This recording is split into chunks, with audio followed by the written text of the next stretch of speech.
Hello. Would you like to understand native English speakers in films and everyday conversations? Well, let me show you how with these 5 secret hacks.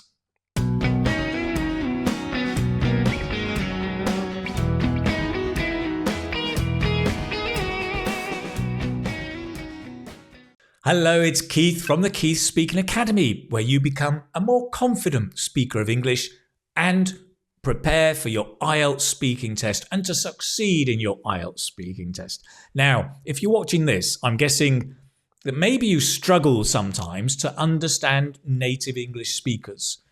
Maybe you've taken time to learn English and to build your knowledge, to build your vocabulary. Maybe you've done lots of reading, you've studied in school, but when it comes to understanding native English speakers, you still find it difficult. Now, maybe the reason is that possibly because you think native English speakers pronounce words one by one. Maybe you think that native English speakers pronounce words the way that they are written. The thing is, right, there are some students who completely understand native English speakers. Right? When they're in films or in everyday conversations. How do they do that? It's because they know 5 simple things that they needed to master to understand native English speakers. So in this video, I'm going to tell you those 5 things which are super simple, and I'll give you examples for each one so that you can really start yourself to master these and to understand native English speakers better, whether it's in films, podcasts, or face-to-face conversations. During the video, I'll also give you some tips on how you can actually implement these and start putting them into action. Of course, to really develop your skills, knowing about these 5 things is not enough. You need to practice. The more you practice, the better you'll get. But that said, if you learn and follow these 5 simple things, you will probably know more than 90% of the other students out there. So let's get into it. I'm going to start easy and then get a bit more complicated. Are you ready? You sure? Let's do it.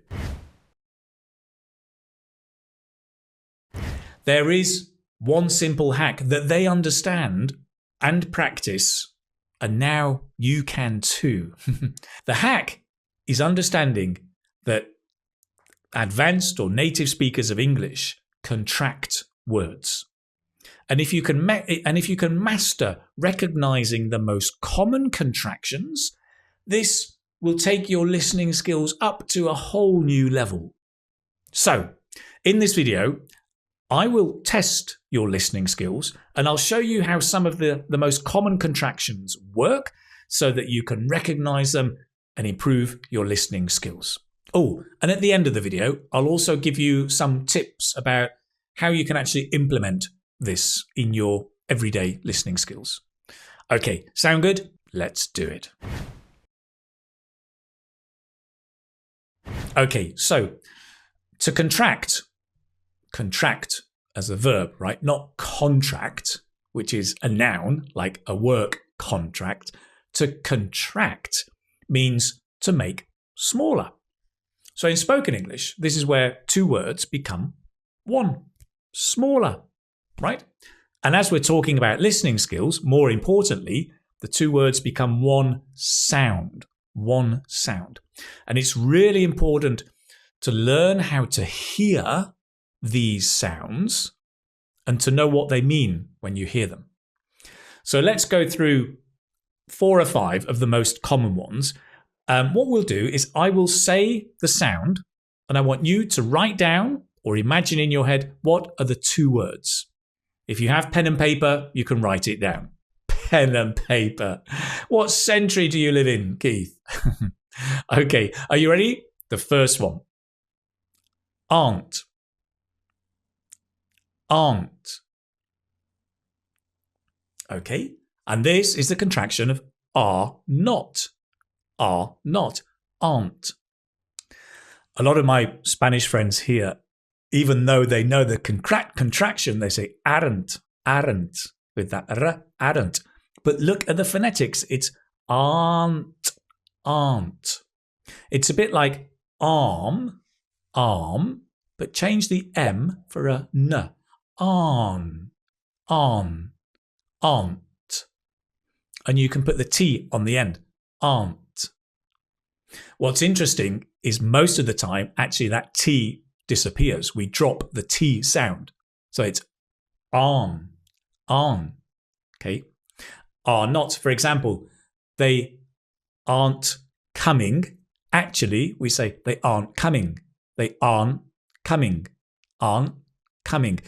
The T becomes a glottal stop. Aren't coming.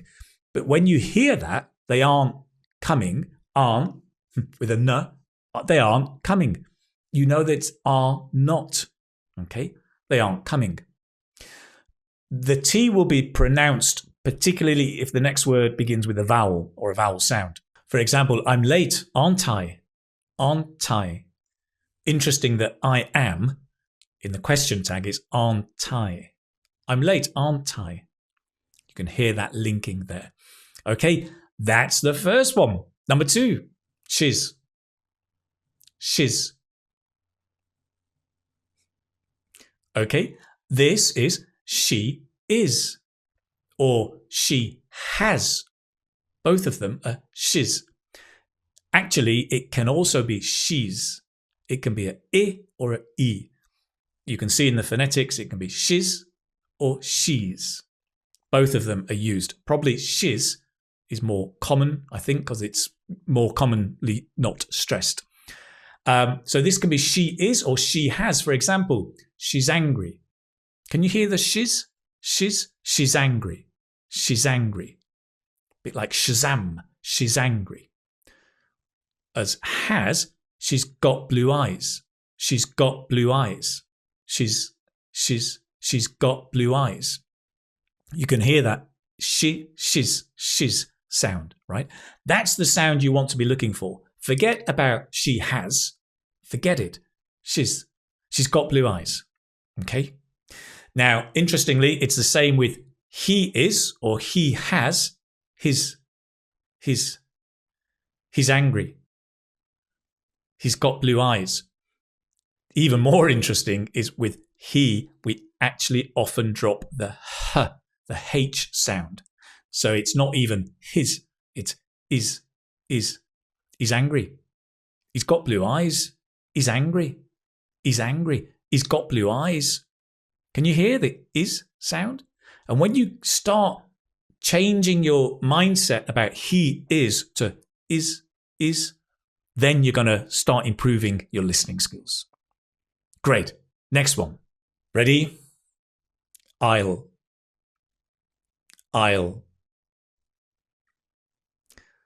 So this is I will. I'll. Sometimes it's made even shorter. I'll. So instead of I will help you, you may hear I'll help you. I'll help you. Can you hear? I'll help you. I'll help you. Okay, great. Notice I will not also has a contraction. I won't. I won't. And again, that T sound we often drop unless it's followed by a vowel. So I won't help you. I won't help you. Can you hear? Won't. I won't help you. I won't help you. Or it sometimes links if it's followed by a vowel. So you may get, he won't arrive on time. He won't arrive on time. He won't arrive on time. Great. Start listening to these sounds and you're on the way. Let's do number 4. Didn't. It's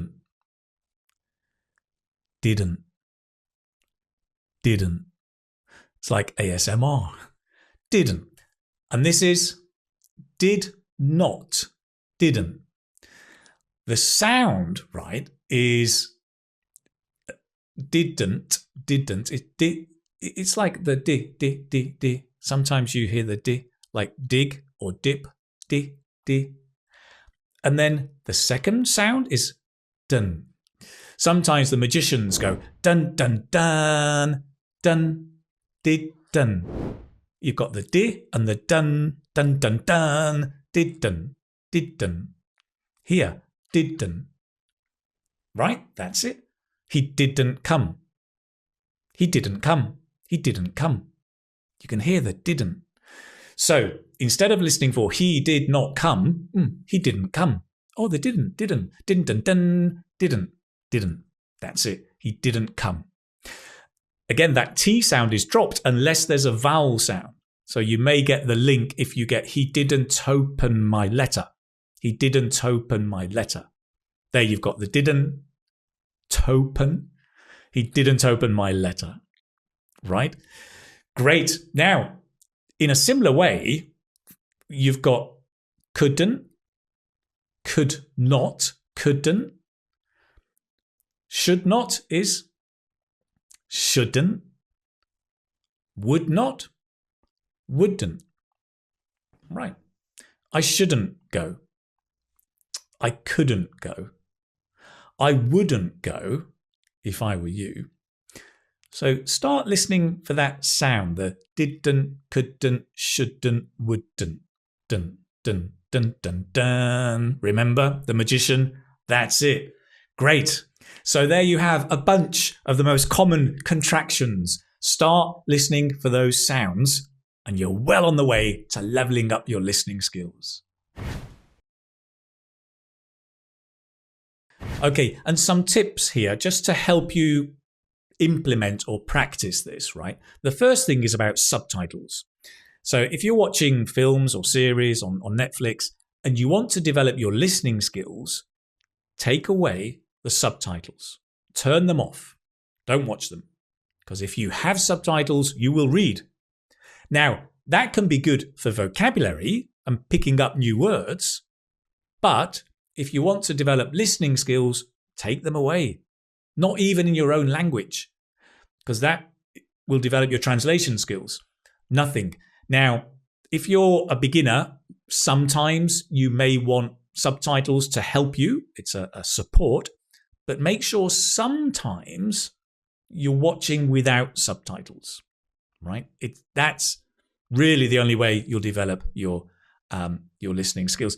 And I know if you're watching like drama and action films, sometimes they speak very loud and sometimes the voice drops and you're like, oh, what did he say? Turn on the subtitles. I get that sometimes.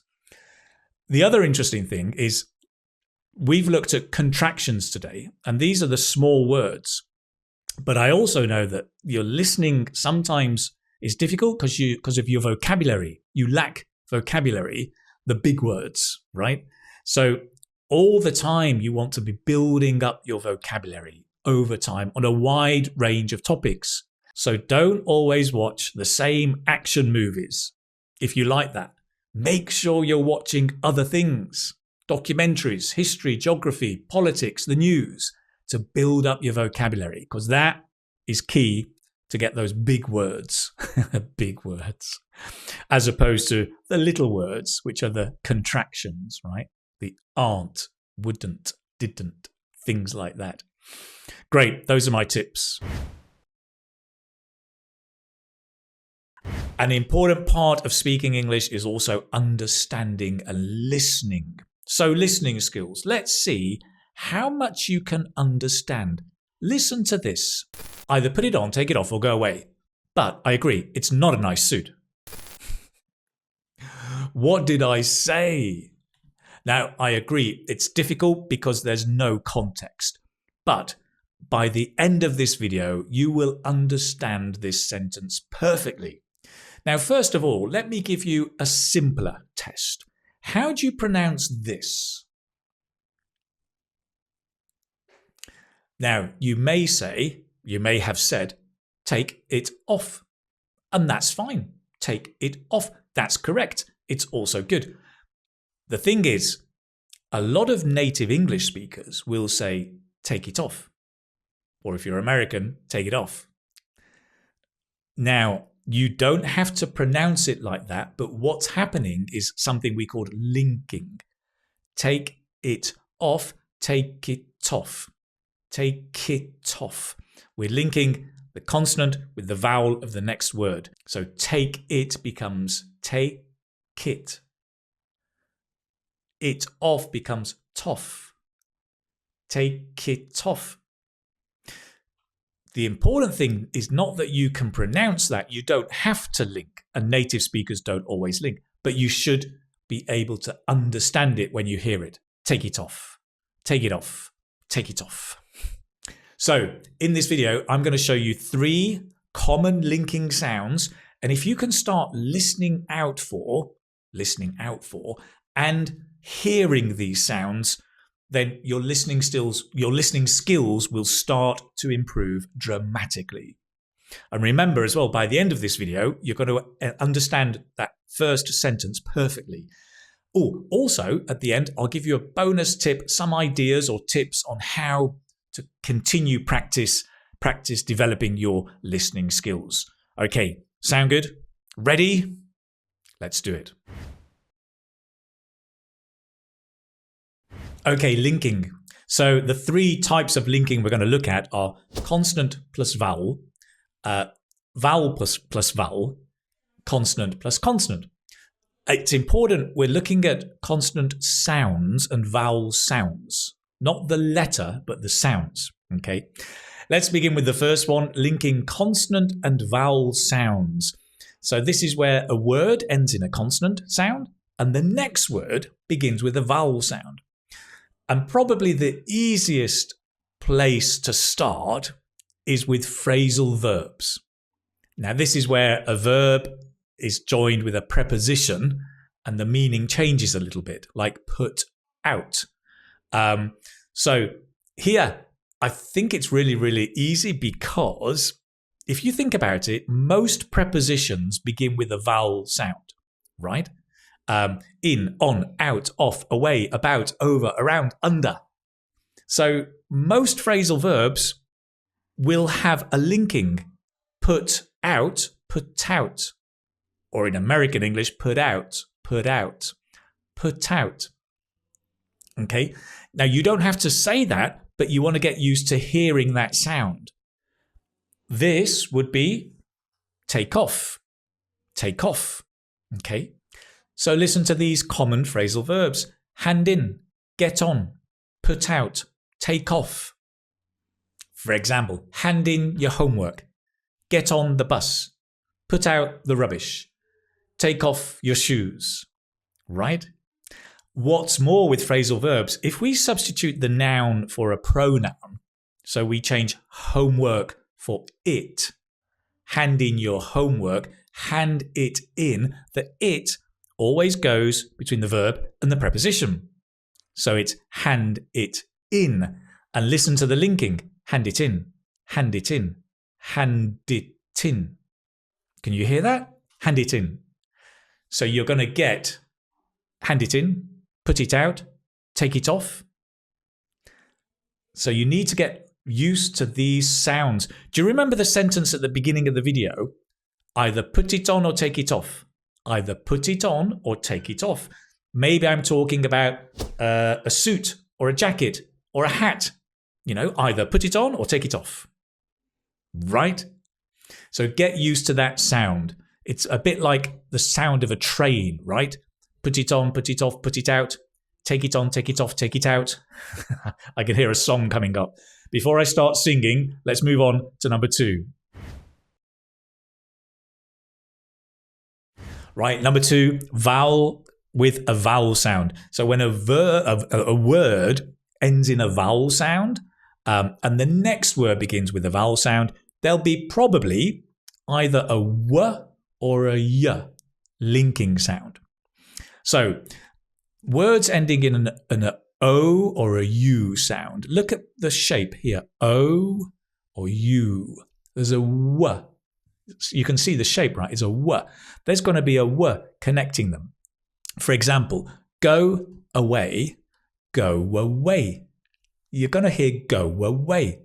Go out, go under. No idea, blue eyes. You all know.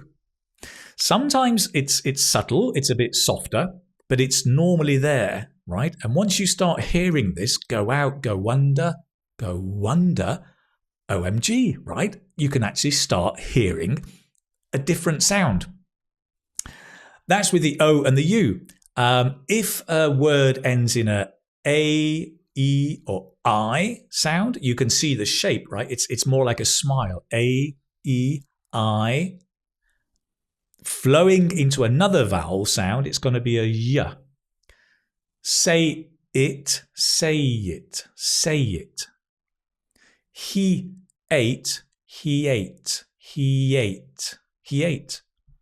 I agree, I agree, you agree, I agree. You start hearing different sounds, right? Now remember at the beginning of the video, we had go away, I agree. We had two sounds.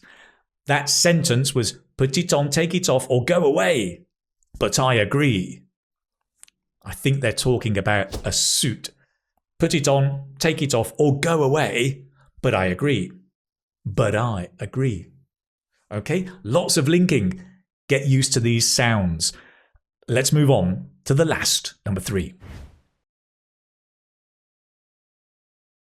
Number 3, consonant plus the same consonant. So here we're looking at words where one word ends in a consonant and the next word begins with the same consonant. Have a look at these sets of words. How would you say them?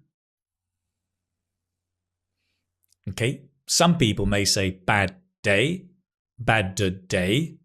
Not quite right. Most commonly, we'd say bad day, bad day. There's only one D sound. And in fact, the first word, there's a bit of what we call a glottal stop. Bad, bad. You stop the air flowing. Bad day. There's a bit of a pause. Can you hear that? It was a bad day.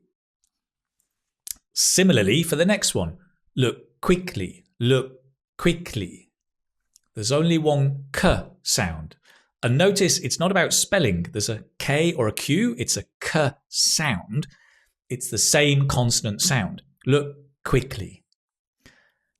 Likewise, the third one, eat tomatoes. Tomatoes, tomatoes. Eat tomatoes. Eat tomatoes. It's just one T sound. And the last one, nice suit.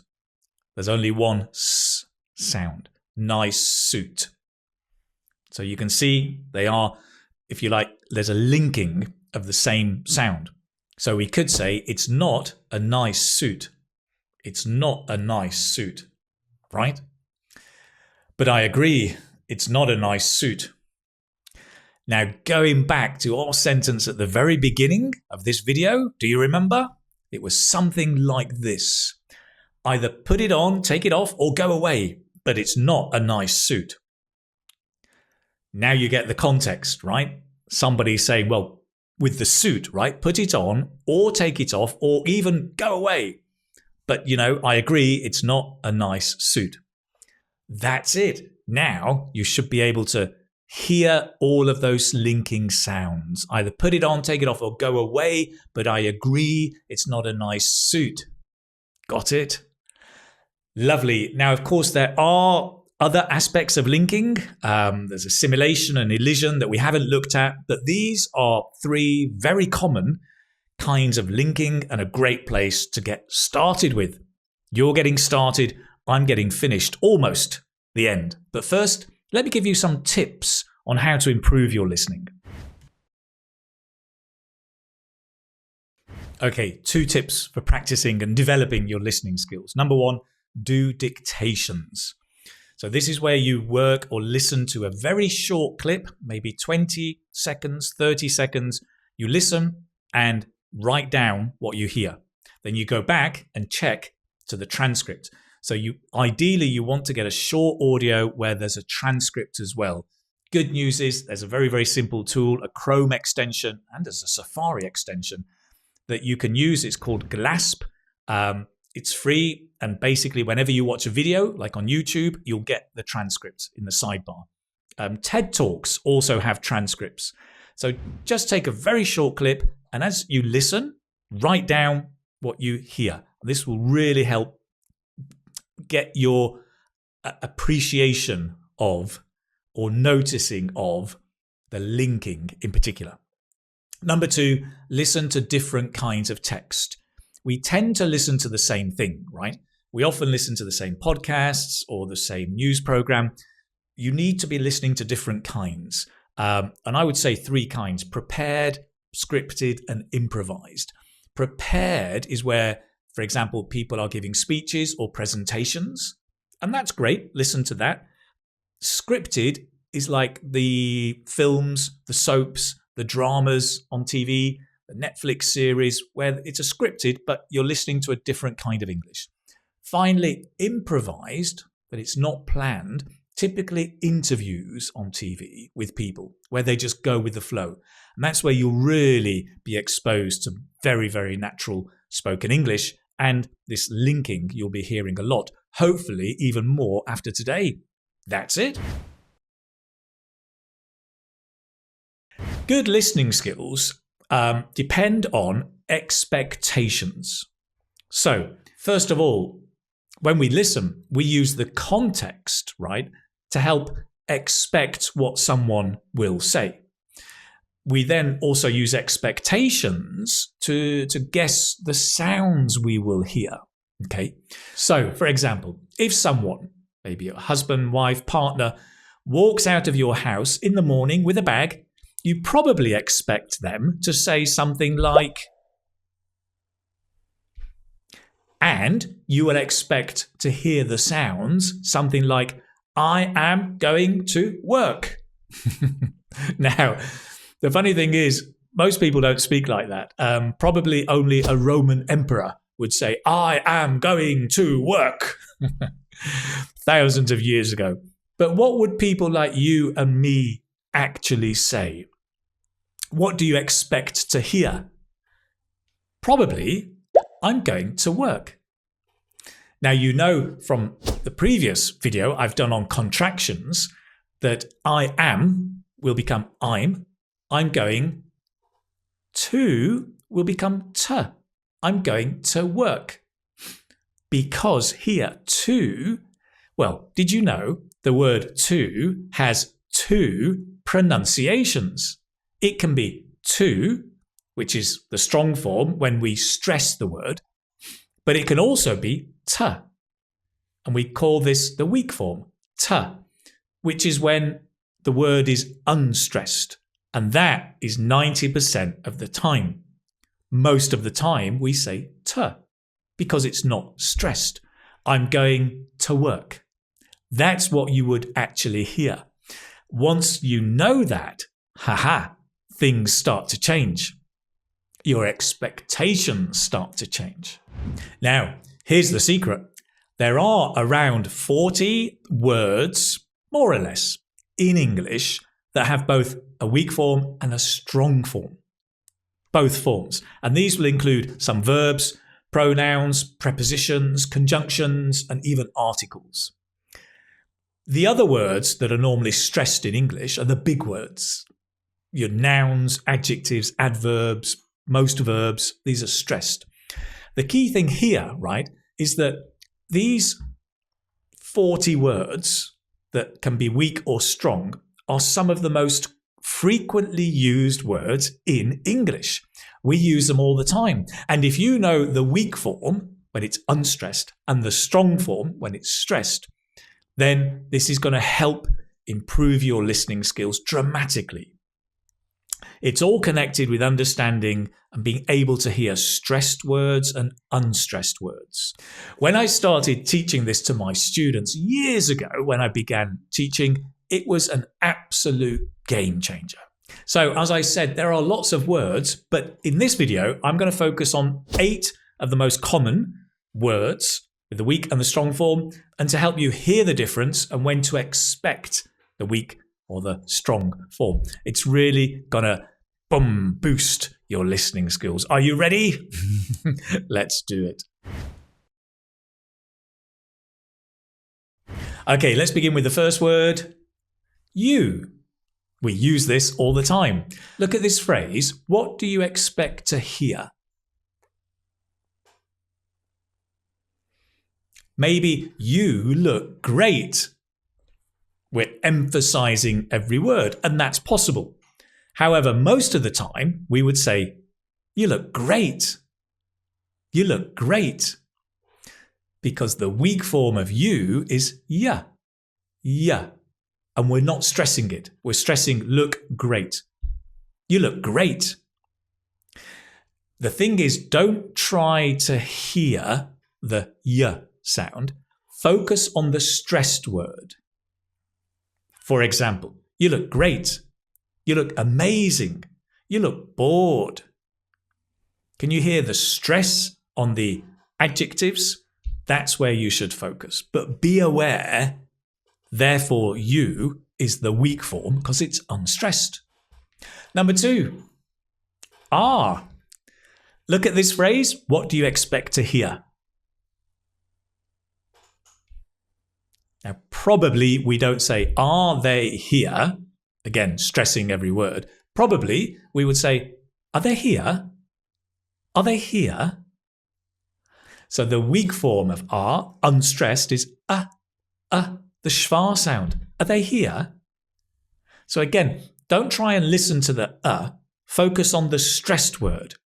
Are they here? Are they ready? Are they late? Got it? Next one. The next word, do. Now look at this phrase. Tell me, what do you expect to hear? Do they know? That's right, because do in the weak, unstressed form is duh. Duh. Do they know? Now remember, just before we looked at the word you can be ya. So what do you expect to hear now? Do you know? Can you hear that? Duh, ya, no. Stress on the no. Do you know? Right. For example, do you know his name? Do you know his name? Okay. Now do notice that we can emphasize the do or the you, but that will change the meaning a little bit, right? So if we say, do you know? Just means do you know, right? Do you know? That means I don't know. And what about you? Do you know? Do you know? Can you hear? Do you know? Do you know? Emphasizing the do, strong form. Do you know? Really? I don't believe you. That's what I mean. Do you know? No, I don't believe you know. Okay, so when you hear the strong form, the stressed word, there may be a slightly different meaning, but most of the time, as I said, 90% of the time, do and you will be unstressed. Do you know? Next, this is a simple one. It's a very common modal verb about ability. The strong form is can, and the weak, unstressed form is can. So when we ask questions, actually we say, can you swim? Can you swim? Notice, can you swim? Stress on the swim. Can you swim? It's almost like we're eating it. We've swallowed the can and the you, right? Can you swim? I can swim. I can swim a little. I can swim a bit. I can swim. I can swim. I can swim a bit. Of course, pronunciation and listening are tied in, but our focus here is just to get the listening skills improved, right? Good. Can you speak English? Nice. Next one. Okay, here. What time is it? It's 5 to 2. To 2. Because the to here is not stressed. It's the weak form. To. Again, it uses the schwa. Most weak forms use the schwa. It's 5 to 2. That's what you should be listening for. Now remember everything we've said so far. Look at this phrase. What do you expect to hear?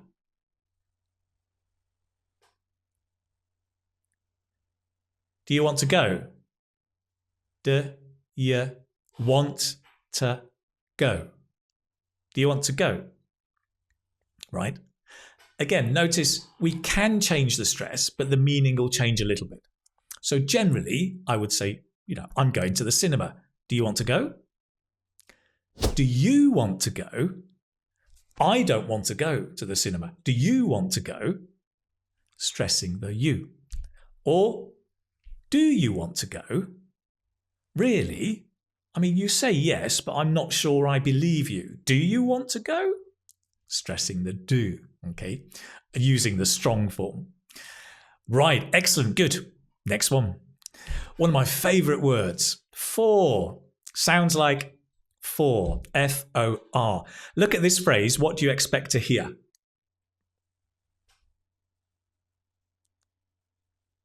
This is for you. This is for you. We're stressing the you, so that's strong, but the for is unstressed, so we use the weak form. Again, the lovely schwa is here. F, f, f. This is for you. Okay, great. This is for me. It's for you. It's for me. It's for him. F, f. So easy to do and easy to pick up on. Again, remember you're not trying to hear the unstressed th. Your focus is on the stressed word after it. It's for me. It's for him. It's for her. Boom. Great. Next one. Here is one of the most popular English dishes. And it is, well, I'll tell you what it's not. It's not fish and chips. It's fish and chips.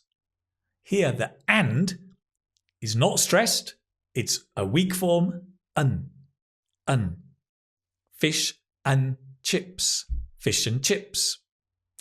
And because we use this and so much, especially with two nouns or two adjectives, you're going to be listening for the un. So, for example, you and me, you and me, you and me. She's tall and beautiful. She's tall and beautiful. Let me slow it down. She's tall and beautiful. She's tall and beautiful. Focus on the stress words, but be aware of the unstressed un. Next one. Last but not least is ah, which when it's unstressed is just the schwa. I'm a teacher, right? So you're not going to hear people say, I'm a teacher. I'm a teacher. A teacher. A doctor. She's a doctor. You can hear the stress on the doctor. She's a doctor. He's a banker. But just be aware, the weak form, unstressed, schwa, naked, there it is. There you are, 8 weak forms, the most common words that you're using in English, helping you be aware that we usually use the weak form when it's unstressed. Get your focus on the stressed word, but be aware of these weak forms. At a later stage, you can start using these in your pronunciation to sound like a native speaker or a proficient speaker. But today, just start being aware of them as you listen to English and notice. Listen and notice. Oh, next, I've got a couple of tips to help you with your general listening skills. Okay, tip number 1, focus on gist. Gist? What on earth is gist? Gist means the general meaning, the overall meaning, right? So when you're listening to English on a film, conversation, podcast, don't try to understand every word or every detail. Focus on understanding the general meaning. Listen for the stressed words. Be aware of the unstressed words, like the 8 weak forms we've listened to today. But just focus on getting the overall meaning. Later, you can go back if you want and analyze the text, but always try and get the overall meaning. Focus on the gist. Tip number 2 is to do what I call meditation listening. Now, if you've ever done meditation, basically you close your eyes, you relax, and first you're just going to listen to the sounds around you. And I can hear my computer humming and the birds singing. And then you play something in English, eyes closed, and you just focus on the sound. Don't worry too much about the meaning, just listen to the sounds. And because you're in the moment now, you're totally focused on the sounds, and you'll start to hear the rhythm, the stress, the weak forms. You'll start to notice all of these things. Just do it for a minute or 2 minutes or as long as you like. And your goal is just to relax and hear the sounds. Don't worry about understanding everything. Remember tip number 1. Have a go. Try it with anything. Podcasts are very, very good. If you like, I have actually some what I call visualizations, which is perfect for meditation listening. They're on my website in the vocabulary vault, which used to be called the library. And they are just me talking you through a meditation. You can hear the sounds, improve your vocabulary. They are awesome, even if I say so myself. There's a link below. You can click, go to the website, check it out if you want. That's it. You know, I think the biggest mistake that students make when listening to English is sometimes they try to understand every single word. And you can't. Even I can't. If you do that, you get lost quickly, you can't keep up, and then you give up. And you give up. My white towel. You must go beyond individual words, right? The one thing you should do is always focus on the gist first. The gist is the overall idea, right? Just try to understand the overall general idea. How can you do that? Focus on the stressed words in a text or in a sentence. These are the key ones that you really need in order to understand what someone is saying. Teachers, we call this sentence stress, right? And in this video, I'm going to show you how sentence stress works and how knowing sentence stress will help you understand much more when you listen to real English. Let's do it. So sentence stress refers to the words we stress in a sentence. Surprise! We stress the most important words, usually the nouns, the verbs, the adjectives, adverbs, not usually prepositions or pronouns or question words, right? Okay. For example, I live in a town near London. Live, the verb, town, the noun, London, a noun, a proper noun. A real noun.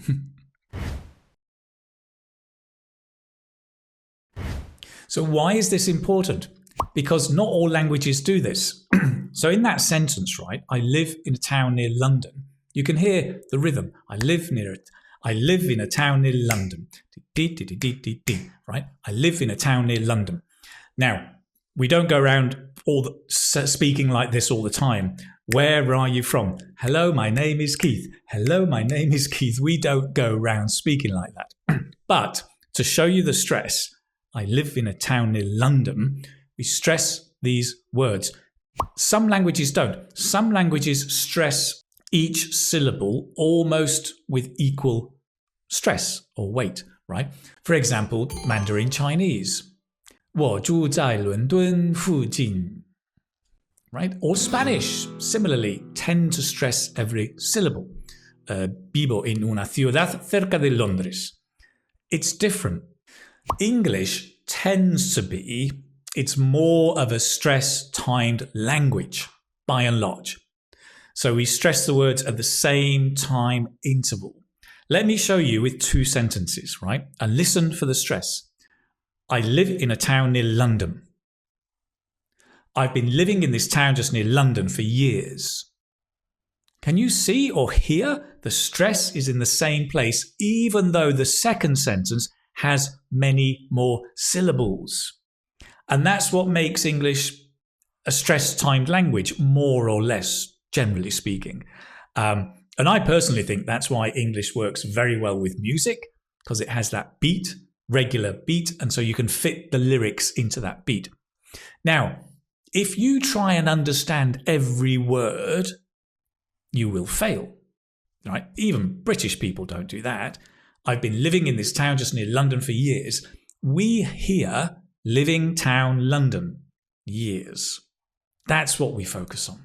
So that brings me to my second point, why this is important, because listening for sentence stress is a strategy native speakers use as well, right? We only focus on those key words, right? We are so used to the grammar that we will recognize the tense immediately, right? But, and this is interesting, imagine I'm in a disco or speaking to someone over the phone or on a noisy street. I will have strategies to help me understand what I cannot hear. I can't hear everything, so I use the strategies like, one of them, focus on the key stressed words. Also, I will use the context to help me confirm the tense and to get the overall meaning. Sometimes I will guess. And all of these are listening strategies that you should develop as well. Listening for stressed words, use the context, and guess. Now, there's a third reason that sentence stress is really important, and it's because sentence stress can change the meaning of a sentence too, right? Let's go back to our example. I live in a town near London. Stress words provide the new and important information. But I could, or you might hear, I live in a town near London. We've changed, right? And maybe the person is saying this because they want to make it clear that I don't live far away. So I live in a town near London, right? You probably still stress the word town, but less, because it's less important. Near is the key information. Imagine somebody said to me, oh, okay, so you live far away from London. I would probably say, no, I live in a town near London. Can you see? The stress has changed again. No is the key information to say, no, you're wrong. I live in a town near London. I stress near. The other words are not stressed so much and they almost disappear because we're repeating them. They're not important. Got it? Of course, do remember, right? Context and intonation play a very important role in deciding what the person means, what they're trying to say. But knowing sentence stress, it's essential. And it will really help you understand native English speakers or proficient English speakers. So to summarize, whatever your level of English, there will always be things you don't understand. Okay, accept it. Don't try to understand everything. Focus on the stressed words. Focus on understanding the overall meaning. Focus on gist. Now, your next question is, great, Keith, how do I do this? How do I develop and practice this skill? Great question. Let me give you 5 tips to help you do this in the next part of the video. Oh, by the way, if you're enjoying this and finding it useful, do remember to subscribe. Give me a like as well. Okay, tips for practice. Number 1, do dictations. A dictation is where you listen and you write down or type what you hear. So do dictations with very, very short audio texts, just 2 to 3 sentences. Okay, listen and write the key words, the stressed words. Listen again and add any extra words if you can. Listen a third time and just try to write everything you can. Then go back and check with the tape script if you can get a tape script. Nowadays on YouTube videos, you can get the tape scripts very easily. Dictations, it's great. We do this a lot in the Gold live lessons, in the Gold course. Students enjoy it and find it very, very useful. I think. I hope so. Number 2, do plenty of longer listening. News stories, podcasts, things like that, where you don't look up any words. You don't take notes. You just listen. So it doesn't feel like studying, right? It feels that you're more like a native speaker rather than a student. Number 3, change your expectations. Don't expect to understand everything. Number 4, listen to English at least 1 hour a day. Yes. As students, we don't listen enough. 1 hour a day. Now that can be fitting it into your daily routine. 20 minutes in the morning when everybody's getting up, before everybody wakes up. Maybe on your commute for 10 minutes. Maybe on your daily walk for 20 minutes. In the gym for 10 minutes. Or just before you go to bed, another 20 minutes. Try and get in 1 hour a day. If you can do 10,000 steps, you can do an hour of English. The thing is, if you do, you will notice a huge improvement in weeks. Number 5, stop using subtitles. I know, I'm sorry. And I know on Netflix, it's like, what did he say? What did he say? Because the noise is louder than the voice. But try and get into the habit sometimes not using subtitles. Why? Because subtitles encourage you to focus on every single word as you're reading, right? Doesn't help you focus on the stressed words. That's it. 5 easy tips. You can get advanced listening skills by studying and practicing several key phonological areas, right? Things that actually I've shown you in recent videos, like contractions, I am Keith, I'm Keith. Linking, like go away becomes go away. Weak forms, like it's for you, it's for you. Like sentence stress, I live in a lovely house, I live in a lovely house, right? Also, in a recent video, I talked about changing your expectation from expecting to understand everything to not expecting to understand every word, right? Just get the stressed words, get the gist. Remember? The gist, the overall meaning. But, to be honest, that's not quite the whole story. In addition to that, what most teachers probably don't tell you is that there is one more thing that you need to change. And that is a change in mindset. Don't focus only on individual words. Also focus on chunks. Let me say that again.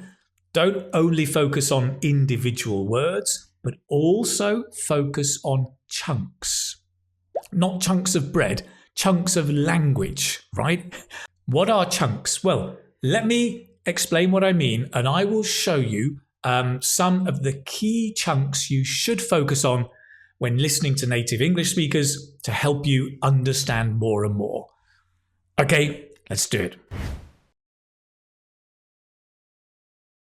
Keith, what is a chunk? Great question. A chunk is a group of words that are commonly used together. Like a cup of tea. A cup of tea.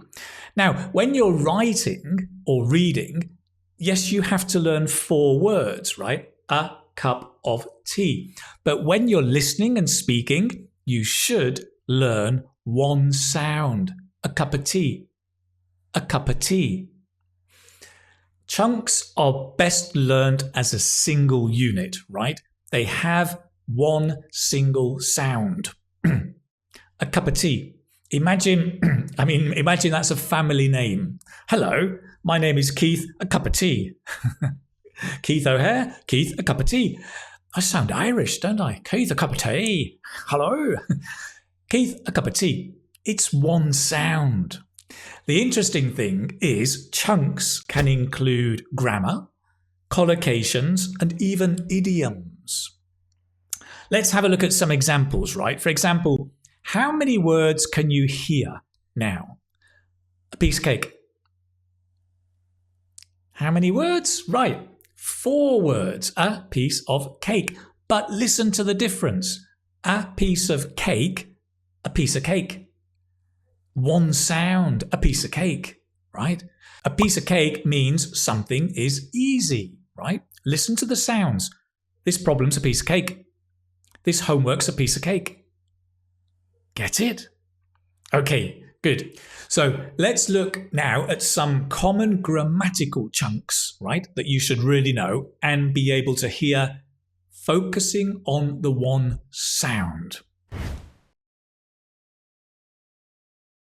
Okay, so we've seen 2 idiomatic chunks, idiom chunks. Let's look at some grammatical chunks. Now, these are simple, and I guarantee that you know the grammar, but you may not be used to the sound.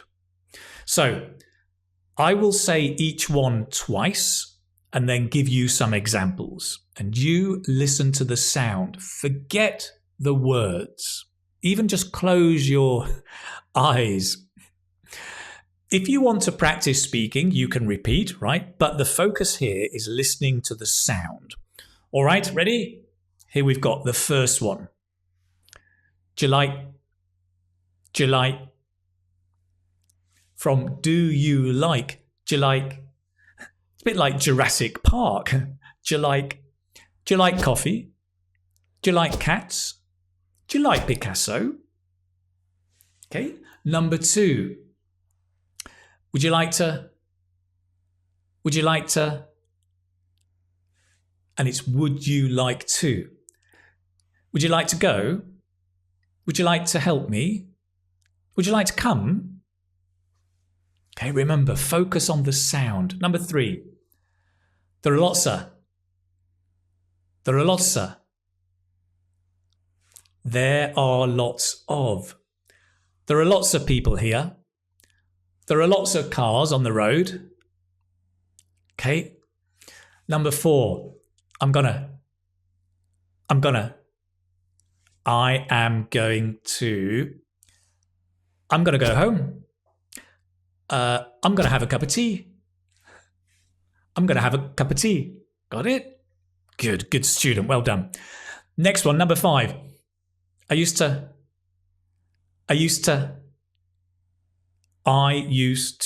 right? Talking about past habits. I used to smoke. I used to like it. Number 6, spin. She has been. Spin on holiday. She's been away. She's been ill. Okay, number 7.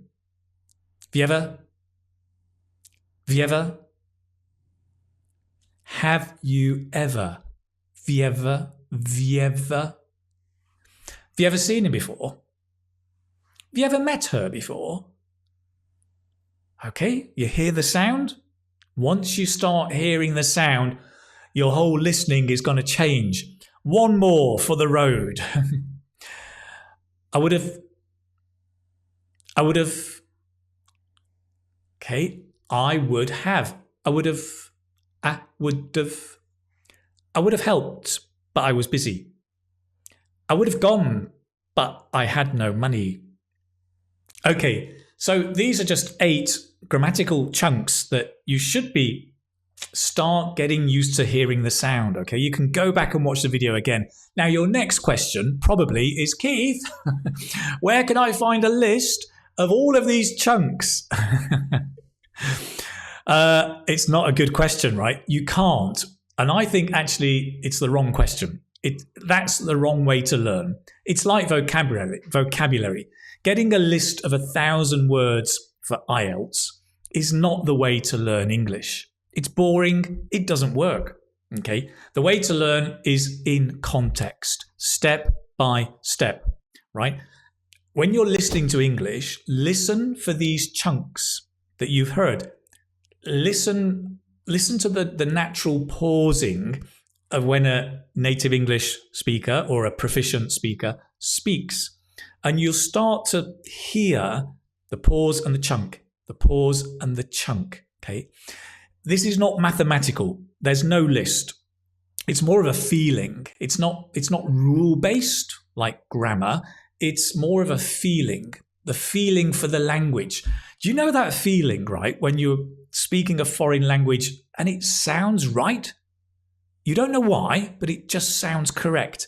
That feeling for the language is very much what chunks is about, okay? Oh, I'd like a cup of tea. I'd like a cup of tea. Okay, let's move on. Right, okay. Now, I'm going to give you 2 tips to practice your listening skills, okay?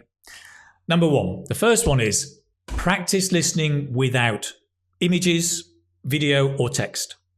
Now, of course, it's great sometimes to study with video, with pictures and text. That multimedia helps you learn more deeply. But sometimes practice listening without video, text, image, only the audio, because then you're directly creating meaning from the sound. You're not using the video and the pictures to help you construct the meaning. You're only using the sound to make the meaning.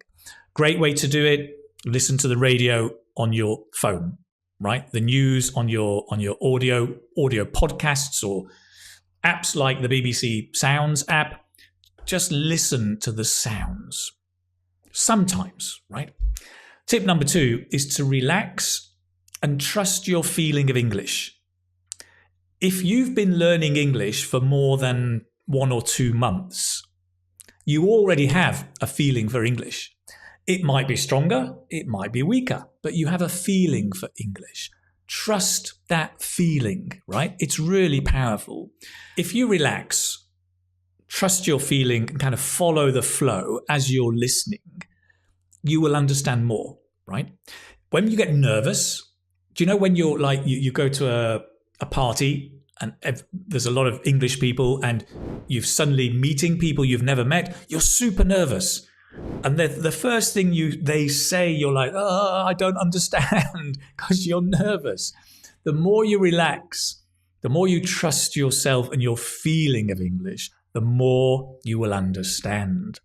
Okay, so trust yourself, right? Trust your feeling of English. Great. The truth is, right, focusing on chunks and the sound, the one sound, helps you understand English, especially native English speakers, more easily. And it can actually help you speak more fluently as well. And in fact, this is what I do in my fluent grammar course. We look at different grammatical chunks and the sounds and work on the pronunciation, learning grammar through speaking, not just reading. So it's great for your grammar and your pronunciation and intonation. Anyway, if you're interested, there's a link below. You can go and check it out, the Fluent Grammar course. So there you have it, the 5 simple things you needed to know, now you know, to understand native English speakers. As I said at the start of the video, of course, knowing is one thing, but what you need to do really is practice and practice listening. My suggestion is that you listen to lots of different stuff, right? Listen to the news, chat shows, special subjects, podcasts, films. Generally listen to things that you enjoy, because that will help you stay motivated so you can keep going and improving and improving. Now, just in case, if you want to move from not only understanding native speakers, but producing all of these things when you speak English to sound more like a native speaker, why don't you check out my Fluent Grammar course? There's a link below. It's a course that focuses on grammar, but also pronunciation. And it looks at the phrasing, the intonation, lots of the pronunciation features you need to speak more fluently.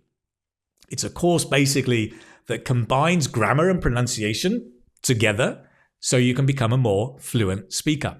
It's aimed especially at IELTS students, but lots of students have taken it who are not preparing for IELTS. Anyway, if you're interested, there's a link down below. What I'm really interested in is I want to know, what are you listening to in English to help you improve? What are you listening to? Let me know in the comments down below. Thank you so much for watching, and I look forward to seeing you maybe in the next video. Thank you so much. Take care, my friend. Bye-bye.